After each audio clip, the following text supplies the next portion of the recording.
एक छोटे से गांव में एक लड़का रहता था जिसका नाम अर्जुन था। अर्जुन बहुत ही साधारण परिवार से था, लेकिन उसकी आंखों में बड़े सपने थे। वह एक बड़ा कलाकार बनना चाहता था, लेकिन उसके पास न तो अच्छे साधन थे और न ही कोई मार्गदर्शक। गांव के लोग उसे अक्सर कहते थे कि उसके सपने बहुत बड़े हैं और उसे अपनी हद में रहना चाहिए। पर अर्जुन ने कभी हार नहीं मानी। वह दिन रात मेहनत करता, अपनी पुरानी पेंसिल और कागज पर चित्र बनाता। उसकी माँ उसे हमेशा प्रोत्साहित करती और कहती, अगर मन में सच्ची लगन हो तो कोई भी बाधा बड़ी नहीं होती। एक दिन गांव में एक बड़े चित्रकार आए जो पूरे देश में प्रसिद्ध थे।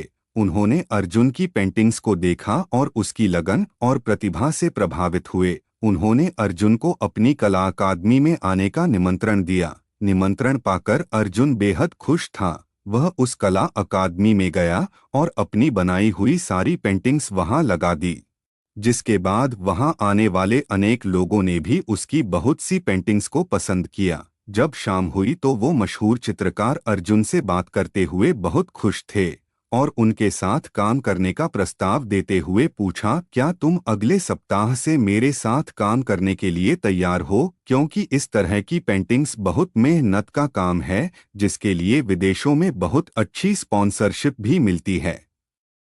इस तरह की पेंटिंग्स पर काम करने वाले लोग बहुत कम हैं।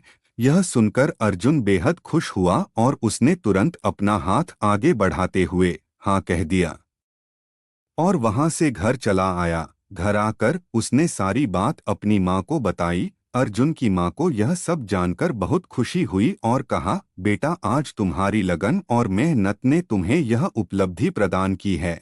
आगे भी ऐसे ही मेहनत करते रहना। मेरा आशीर्वाद हमेशा तुम्हारे साथ रहेगा। अगले सप्ताह वह उस कंपनी में चला गया, जिसके बाद अर्जुन ने अपने जीवन में सफलता प्राप्त की। अर्जुन की कड़ी मेहनत और उसकी माँ के आशीर्वाद ने उसे उसकी मंजिल तक पहुंचा दिया। उसने सिखाया कि सच्ची मेहनत, दृढ़ता और आत्मविश्वास के साथ कोई भी सपना पूरा किया जा सकता है।